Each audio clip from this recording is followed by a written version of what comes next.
Kalau kemarin kita sudah belajar tentang firman Tuhan, bagaimana hidup yang kuat di dalam Kristus. Kita perlu kuat. Nah, untuk kita mengalami kekuatan itu, ada beberapa poin yang kita perlu belajar. Karena dalam hidup ini ada dua kebutuhan, kebutuhan jasmani dan kehidupan rohani. Jadi, kebutuhan jasmani dan kehidupan rohani. Dua hal ini sangat penting. Untuk hal ini kita perlu namanya sukses. Sukses dalam arti kata menghadapi segala realita hidup. Bagaimana kita menghadapi kenyataan-kenyataan hidup yang kita hidupi sekarang ini. Untuk hal ini saya ajak kita lihat firman Tuhan dikatakan di dalam surat Paulus kepada jemaat Roma. Ya, katakan dalam Tuhan seperti ini. Ya. Roma pasal 12 ayat yang pertama. Jangan karena itu saudara-saudara demikian kemuliaan Allah, aku menasihatkan kamu supaya kamu mempersembahkan tubuhmu sebagai persembahan yang hidup. Ya, sini Tuhan inginkan kita mempersembahkan tubuh kita sebagai persembahan hidup. Sebagai persembahan yang hidup, yang kudus, dan yang berkenan kepada Allah. Itu adalah ibadahmu yang sejati. Di sini sangat penting untuk kita pahami bagaimana mempersembahkan tubuh kita sebagai persembahan yang hidup. Seringkali kita berpandangan, oh yang penting saya ibadah, saya dengar firman Tuhan, saya memberi persembahan, dan saya pulang. Tapi hari ini Tuhan mau jelaskan kepada kita bagaimana kita mempersembahkan tubuh kita sebagai persembahan yang hidup, yang kudus, dan yang berkenan kepada Tuhan. Jadi kenapa kata berkenan? Karena ada yang tidak berkenan. Nah, untuk kita berkenan, berarti kita memfokuskan diri supaya kehendak Tuhan dinyatakan melalui kita. Kita tidak memaksakan kehendak kita supaya Tuhan penuhi. Nah, hal yang pertama yaitu bagaimana sikap kita menghadapi sesuatu yang ada di dunia ini. Kita hidup dalam dunia ini, tapi sikap kita menentukan bagaimana kita hidup yang berkenan kepada Tuhan.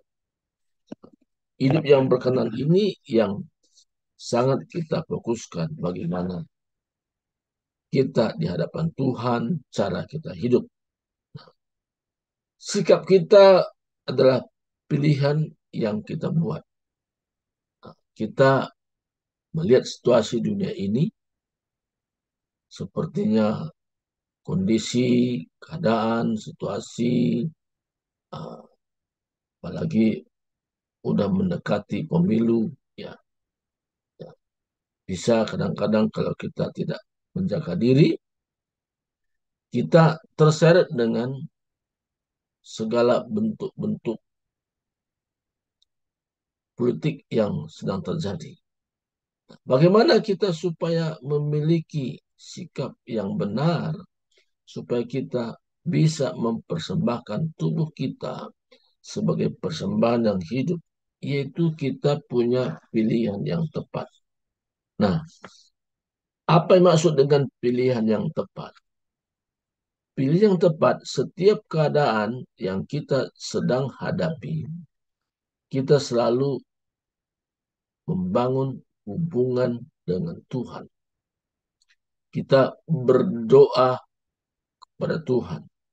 Kita bertanya kepada Tuhan. bagaimana kita menyikapi keadaan yang ada di hadapan kita. Nah, sikap yang Tuhan mau yaitu kita bukan dipengaruhi oleh keadaan dunia ini. Jadi kita punya prinsip hidup. Nah, prinsip hidup inilah menentukan ke arah mana kita pimpin. Karena Tuhan tidak pernah memaksa kita untuk mengikuti apa yang menjadi kehendaknya. Tapi dimulai dari sikap kita. Yang pertama di mana Tuhan mau kita melihat sesuatu keadaan dalam dunia ini dari pandangan positif. Apa maksudnya pandangan positif? Kalau Tuhan izinkan sesuatu yang kita sedang hadapi, mungkin secara manusia, pandangan dunia rumit. Tapi apa kehendak Tuhan dalam kehidupan yang sedang kita hadapi? Apa rencana Tuhan? Apa komitmen kita kepada Tuhan ketika ini diizinkan Tuhan kita hadapi? Kemungkinan besar kita belum punya komitmen kepada Tuhan. Justru kita menuntut komitmen Tuhan kepada kita. Tapi komitmen kita itu Tuhan butuhkan. Jadi komitmen kita yang pertama yang harus kita penuhi bahwa aku lebih melekat hubunganku dengan Tuhan. Situasi yang saya sedang hadapi tidak membuat saya renggang dengan Tuhan. Itu menjadi komitmen.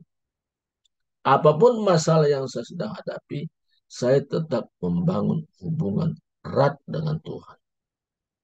Itu komitmen. Ketika punya kita komitmen, maka kita punya pandangan yang jelas bagaimana dari pihak Tuhan. Tuhan bilang kepada kita melalui firman-Nya, pikirkanlah yang baik, pikirkanlah yang benar, pikirkanlah sedap didengar, pikirkan semua hal-hal yang baik, walaupun sedang kita hadapi situasi yang kurang baik. Nah, kalau kita bisa melihat cara pandang Tuhan dalam situasi hidup kita, ini luar biasa. Saya belajar banyak yang sedang saya hadapi saat sekarang ini. Sehingga saya berpandangan bagaimana untuk ke depan apa yang Tuhan mau kerjakan. Saya berpandangan bahwa Tuhan mengerjakan sesuatu yang lebih maju lagi daripada hari sebelumnya. Tetapi ini bisa meningkat, bisa berubah ketika saya tidak lagi berpandangan cara dunia memandang. Cara dunia memandang, menurut ukurannya, sukses itu kalau banyak duit. Sukses itu kalau punya jabatan-jabatan tertentu. Sukses itu kalau punya rumah yang lumayan. Sukses itu kalau punya kendaraan yang bisa katakan menjadi kebanggaan bagi manusia. Tapi kalau pandangan Tuhan bukan sukses menurut ukuran dunia. Sukses menurut ukuran Tuhan adalah ketika kita menyikapi segala keadaan yang sedang terjadi. Kita mendapatkan sinyal dari Tuhan. Bagaimana kita menghadapi segala situasi yang sedang terjadi. Nah, sikap kita menentukan bagaimana kita bisa lewati semua. Kalau kita memiliki sikap yang negatif, maka kita tidak mendapatkan namanya sukses menurut ukuran Tuhan. Tapi kalau kita menanggapi dari sisi positif, kita berdoa dan kita melihatnya dengan cara pandang Tuhan, karena kalau Tuhan izinkan segala sesuatu yang sedang terjadi ini semua tidak secara kebetulan. Tuhan inginkan kita supaya kita meningkat secara rohani. Cara pandang kita berbeda dengan dunia ini. Karena dikatakan, janganlah kau menjadi serupa dengan dunia ini. tetapi berubahlah oleh pembaruan budimu. Kata pembaruan yaitu cara kita bertindak, cara kita berpikir, cara kita menyikapi keadaan-keadaan yang sedang terjadi. Kita memandang tetap dari sisi Tuhan. Walaupun hal-hal yang kurang baik kita hadapi, tetapi kita melihat bahwa hal yang kurang baik menurut ukuran manusia pada umumnya, tetapi itu baik bagi Tuhan, yaitu supaya kita meningkat secara rohani. Karena kita bahkan sedang disekolahkan oleh Tuhan menyikapi keadaan yang sedang terjadi. Jadi sikap kita itu akan mempengaruhi kita sendiri. Kenapa ada orang dengan masalah yang sama, tenang saja. Tapi ada juga dengan masalah yang sama, waduh susah sekali. Itu cara pandang. Nah, cara pandang Tuhanlah yang menentukan kita menjadi orang yang sukses menurut ukuran Tuhan. Walaupun secara duniawi kita biasa-biasa saja. Karena tidak ada yang kita perlu banggakan dalam hidup ini. Secara lahiriah, misalnya rumah mewah, mobil mewah, kedudukan kita tidak punya itu. Tetapi kita punya di mana kunci menuju sebuah kesuksesan itu kita alami, yaitu kita memiliki sikap yang benar bukan menurut pandangan dunia, tapi menurut pandangan Tuhan. Nah, ketika kita bisa melewati semuanya ini, kita bisa tahu rahasia sukses itu berbeda dengan cara pandang dunia, dan maka kita dipakai Tuhan untuk menceritakan bagaimana kita menang atas segala pengaruh-pengaruh dunia ini. Nah, kalau kita berteman dengan orang yang selalu berpandangan negatif, nah, kita mampu untuk mengubah cara pandang orang itu menjadi cara pandang yang positif. Jadi, cara pandang kita bukan dengan keadaan yang kita sedang hadapi, tapi sikap kita itu menentukan bagaimana kita memandang ke depan. Nah, Tuhan katakan di mana jangan kita mengasihi dunia ini dengan segala yang ada di dalam. Nah, itu jelas sekali. Saya baca ya. 1 Yohanes 2 ayat 15 dan 17. Janganlah kamu mengasihi dunia dan apa yang ada di dalamnya. Jikalau orang mengasihi dunia, maka kasih akan Bapa tidak ada di dalam orang itu. Jadi dunia ini fokusnya adalah uang, ya, uang. Yang penting uang. Bagaimana mendapatkan uang sebanyak-banyaknya. Nah, itu dunia begitu. Bahkan teman pun bisa jadi lawan. Nah, kadang-kadang karena uang juga mereka bisa berteman untuk mensukseskan sesuatu. Nah, dunia ini tidak stabil karena fokusnya adalah uang. Nah, tapi kita yang mengerti, memahami firman Tuhan, kita fokus adalah Tuhan. Apa cara pandang Tuhan melihat dunia yang sekarang kita hidup? Nah, cara pandang Tuhan, kita tidak terobsesi dengan apa yang dunia tawarkan. Tapi kita terobsesi dengan apa yang Tuhan katakan.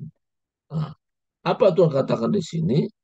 Ya, sebab semua yang ada di dalam dunia, yaitu keinginan daging dan keinginan mata, serta keangkuhan hidup, bukanlah berasal dari Bapa, melainkan dari dunia. Dan dunia sedang lenyap dengan keinginannya, tetapi orang yang melakukan kehendak Allah tetap hidup selama-lamanya. Jadi jelas sekali bahwa Tuhan mengarahkan setiap orang percaya itu tidak berpandangan seperti orang dunia memandang keadaannya.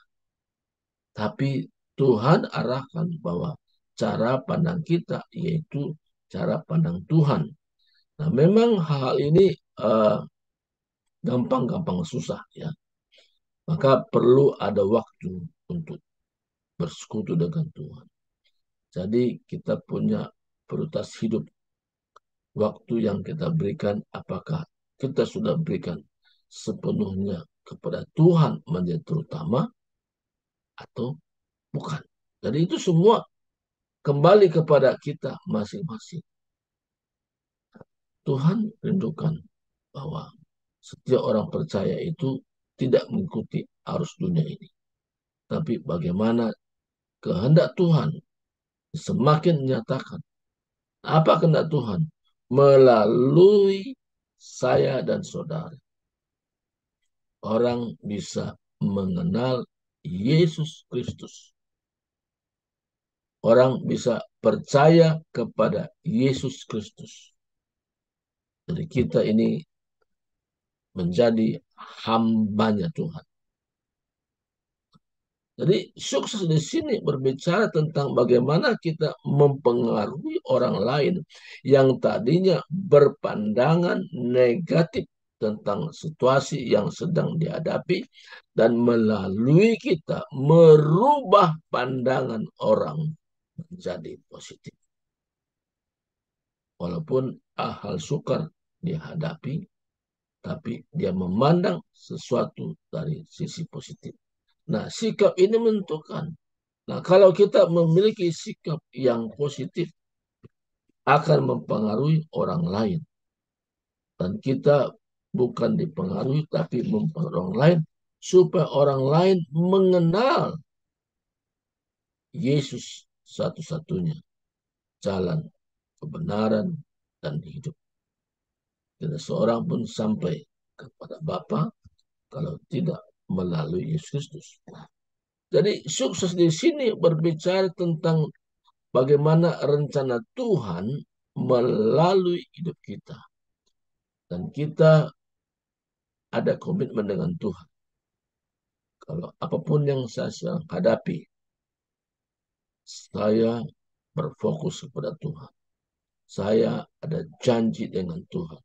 Supaya lebih setia lagi untuk ke depan pengikutan saya kepada Tuhan. Jadi sukses di sini yaitu sukses dalam arti kata bagaimana kita mengelola pikiran kita selaras dengan pikiran Tuhan. Jadi hari ini Tuhan rindukan setiap orang percaya menjadi pemberita Injil. Menceritakan tentang hanya Yesus saja sebagai jalan satu-satunya orang bisa sampai ke surga. Sebanyaklah orang mengerti rahasia ini. Saya pernah bertemu dengan seseorang. Saya tanya tentang pekabar Injil. Apakah dia terbeban untuk memenangkan jiwa? Jawabannya sederhana. Saya hanya menjadi anggota jemaat biasa. Yang saya lakukan ya datang ibadah, duduk, dengar firman, memberi persembahan, pulang. Kalau urusan tentang penjangkauan jiwa-jiwa, itu bukan urusan saya. Itu urusan pendeta, urusan penginjil. Saudara kasih Tuhan, ini adalah pandangan yang sempit. Tidak ada dijelaskan dalam firman Tuhan bahwa untuk penjangkauan jiwa-jiwa itu adalah urusan pendeta atau penginjil. Justru setiap orang yang sudah diselamatkan, dia pun terbeban, punya hati, belas kasihan, menjangkau jiwa-jiwa yang belum diselamatkan. Kalau dia berkata, aku orang yang sudah diselamatkan, tapi tidak punya kerinduan orang lain diselamatkan melalui kesaksiannya, itu menjadi pertanyaan besar. Kemungkinan perasaannya yang menonjol. Tapi orang yang sudah benar-benar mengalami pembaruan, mengalami keselamatan kekal, kapanpun dia dipanggil Tuhan, dia begitu yakin dan percaya, bukan karena dia, tapi Roh Kudus memberikan peneguhan dalam hatinya. Kapanpun aku dipanggil Tuhan, aku pasti diselamatkan. Dan dia punya kerinduan yang besar juga melalui hidupnya orang lain pun diselamatkan. Ketika kita bisa menjangkau jiwa-jiwa, satu jiwa, dua jiwa, terus bertambah dan bertambah. Itu yang dimaksud Tuhan sukses. Karena sukses ukuran Tuhan itu bukan karena lahiriah. Tetapi apakah itu bisa kita alami? Bisa.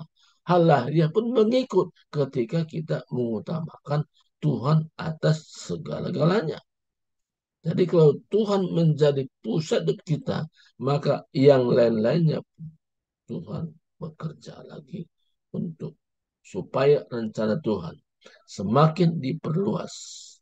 Dan luar biasa, kapan saja, di mana saja, dalam situasi apa saja pun, Tuhan mengurapi kita dari perkataan kita, membuat berkat bagi orang lain.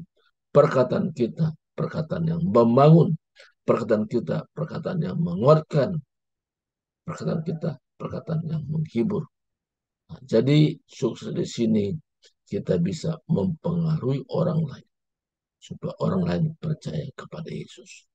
Kita mempengaruhi orang lain supaya berpandangan positif walaupun situasi yang dia sedang hadapi hal-hal yang bukan positif untuk pandang dunia. Tapi kita mampu melihat, memandangnya. Itu sebagai sarana supaya Tuhan bawa kita ke satu pengalaman tingkat berikutnya untuk kita meningkat secara rohani. Jadi hari ini Tuhan mau bahwa kita hidup kuat bukan karena hal-hal jasmani. Tapi ketika kita memandang semuanya itu dari pandang rohani, rencana Tuhan jauh ke depan. Kita setuju dengan rancangan Tuhan. Maka kita yang ada pada saat ini dipakai Tuhan menjadi pemenang jiwa yang handal dan luar biasa. Inilah firman Tuhan hari ini. Kita berdoa. Bapa dalam surga, Bapa yang kami sembah dalam Yesus Kristus, hamba-Mu sudah berhenti menyampaikan firman-Mu. Biarlah Tuhan Roh Kudus menjabarkan ke dalam hati kami firman-Mu yang kami dengar dan kami menjadi pelaku firman-Mu. Terima kasih Tuhan. Di dalam nama Yesus Kristus kami sudah berdoa. Haleluya. Haleluya. Amin. Amin.